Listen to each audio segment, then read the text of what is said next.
And Kai does these wonderful paintings, drawings, whatever you want to call them, but he uses scissors and X-acto knife, and particularly a lot of cuticle scissors. And this work is a bit of a departure for you, though, in a certain sense. I mean, it's all white on white, and you really, really embrace the shadows in this work, I think.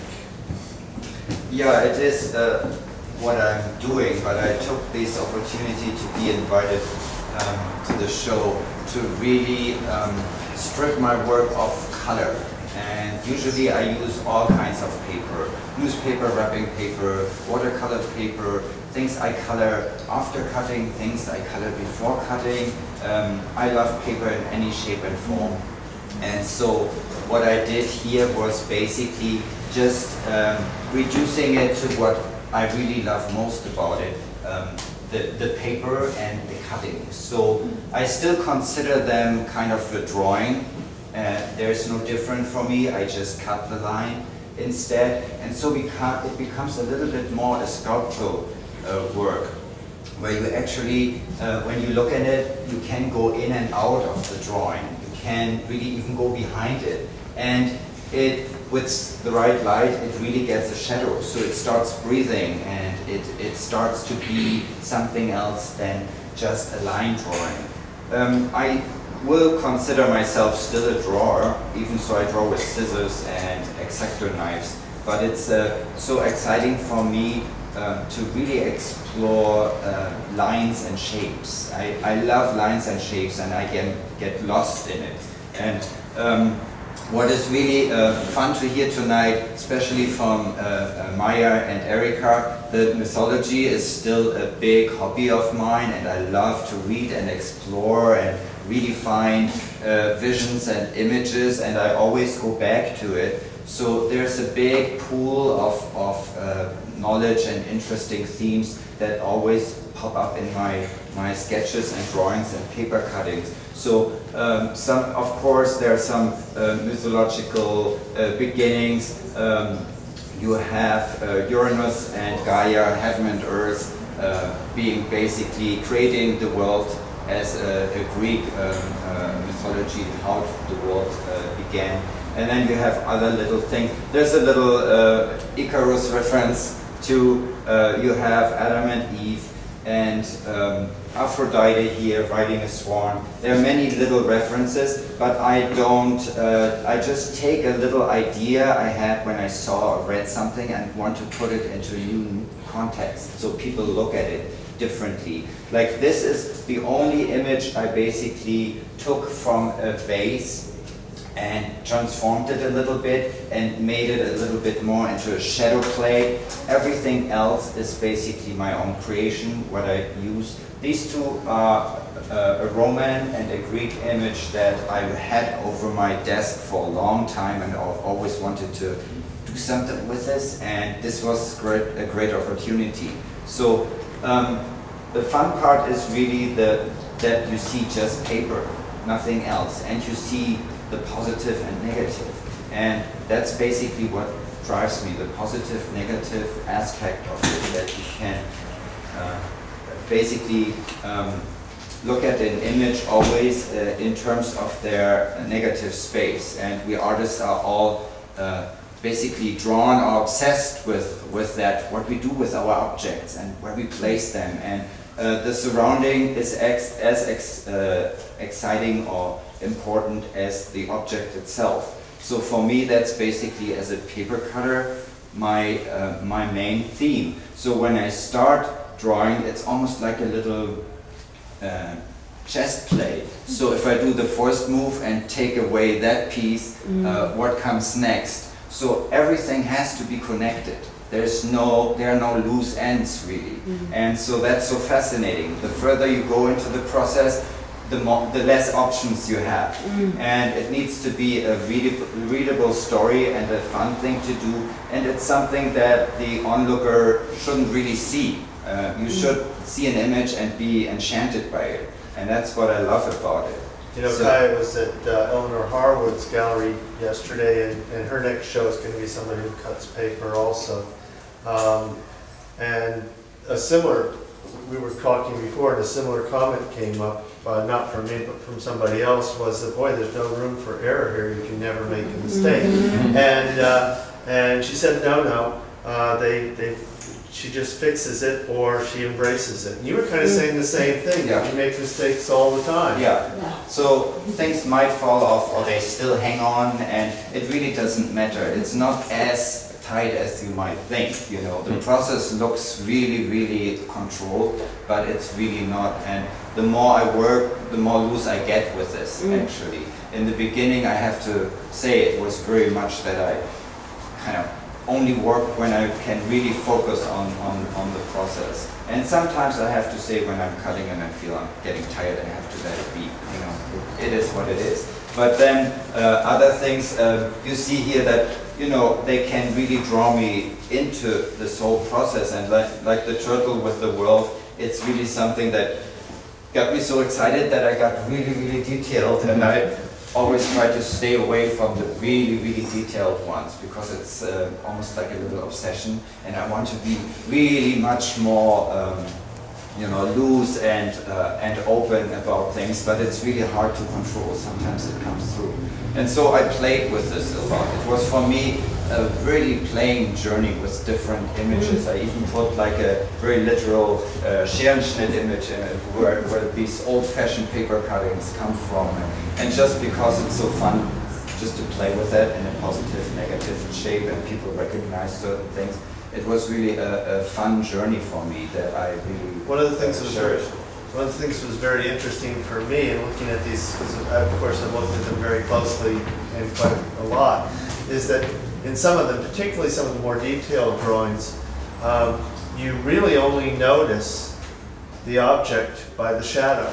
The actual cutout sort of disappears into the background, but then you see the shadow, and it's the shadow more than the actual object itself that, I mean, like the ladder. That's true. You see the ladder. You see the ladder here much stronger, or there in the background, or you see the snake in the tree really much more in the shadow. Play with that, and that's really fun. That's why I like the shadow box so much with the right lighting, because if it's such a difference if you see an image in white or in shadow or in black. You know, it's really a complete different feel to it. But I love the white, simple paper. So for me, it's really such a delicate and organic material, and really interesting. And the shadow brings out really the more sculptural part of it, where you can really see it in a different way. And so for me, I love the way like little branches grow or leaves come out. I really can get lost in all these different movements. For me, drawing is an art of movement. It is connected to dance and ballet and anything other, many different art forms. So for me, it is a very active way of doing art drawing. So yeah, just to add to what Michael was saying, you know, like the image, so much of it is seen because of the shadow, and I think that's what I like so much about them, is because you get sucked in by the narrative, but then you're so close, and then you get sucked in by the process and how it's made. So it's like, I feel like my brain goes in so many different directions at the same time. It, like, for me, that's a successful piece of art when I'm not just seduced by the lusciousness of the paint, you know, or just the narrative. Like, I want all the things to work, and I feel like you have that. It's like it has the formal qualities, it has the narrative, and it has joy. Like, I can tell you have fun. And I like how you talk about, like, the way you were talking about cutting. To me, it was like, wow, that's totally how I feel about when I paint. Because so many accidents happen, and out of that accident, it's like, oh, that's a head. You know, and it's like an accident happens, like, oh, that's another figure emerging. But then people are like, wow, they look so premeditated and so planned. Yeah. So it's nice. I'm glad you said that. It's true. Thanks. That's really it's really interesting. It seems very planned out, but then the process allows a lot of different things. Yeah. And in larger pieces, I do work like a printmaker from the back of the piece. So I sketch it out and I work on it, and then in the process I change a lot. but it's still there. I know the big components of it, I know the composition, but then the details I really switch around and have fun with it. And sometimes happy accidents happen, and sometimes really I have to let go of things too, you know. So it's really the process that really captures me. So Kai, when is your open studios? Is it also on the 20th and 21st of so October? Also the same weekend as here. And it's really worth it to come and see my studio because I have really life-size pieces which you cannot imagine when you see these little things. So my largest piece is 8 by 4 feet, and it's a figure, and so everything in between is there too. So it's Kai has carved out himself this sort of interesting niche. I mean, it's also interesting to heard Beth talk a little bit about her science background, and Sandy Yagi has a science background. There's always this sort of right brain, left brain sort of mythology that's out there that I think is actually not really so much true. I think an awful lot of artists have, you know, both sides of their brain function quite nicely and in fact inform their art. I like to believe that. But Kai has sort of carved himself out as a niche at some point, and I'm not sure you might tell the story, but at some point NASA scientists really became enamored of Kai's work. And he gets all of these like commissions when they discover like a new solar system or something. And he gets commissions to create these sort of fantastical renditions of places you'll never be able to visit. That is true. It's a really interesting collaboration. And yeah, it's a project that I work with these clients a long time. They saw an art piece of mine and they liked to connect it with their discoveries. And it's really interesting how you cut a solar system when there is no connection between the planets or the sun. Oh, there's Jack Lissauer actually. He commissioned most of these pieces and I'm working closely with him. He discovered this solar system out of our system that is called Kepler 11, and that's my latest piece, and it really combines the journey of the discovery and the name Johannes Kepler, who was the astronomer who started a lot of these Does it have mythological elements in it? And it has the name, so the discoverers like Jack, they have the opportunity to name their findings. So it's a really interesting thing when Jack with the team discovered new moons in the Uranus system. He was able to name them Cupid and Mab, and it's really interesting that they can do it. And many of us don't know about it. When we see it, we just read it, but it's a really amazing adventure. And I'm very honored to be part of that through Jack and his colleagues, so it's really interesting for me. And it's a really interesting challenge, how you connect pieces that are floating in space in a paper cutting. So we find ways to still do it and making it work, and so it looks narrative and whimsical and interesting and fun, you know. Well, I just want to thank Kai, and I want to thank all of the artists for playing again this year. We'll be playing again next year with 16 artists in FourSquared 4.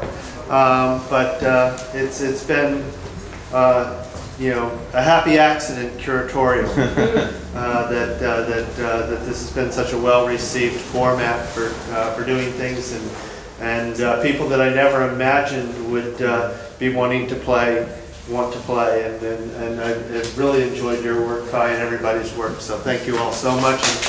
And, there's wine.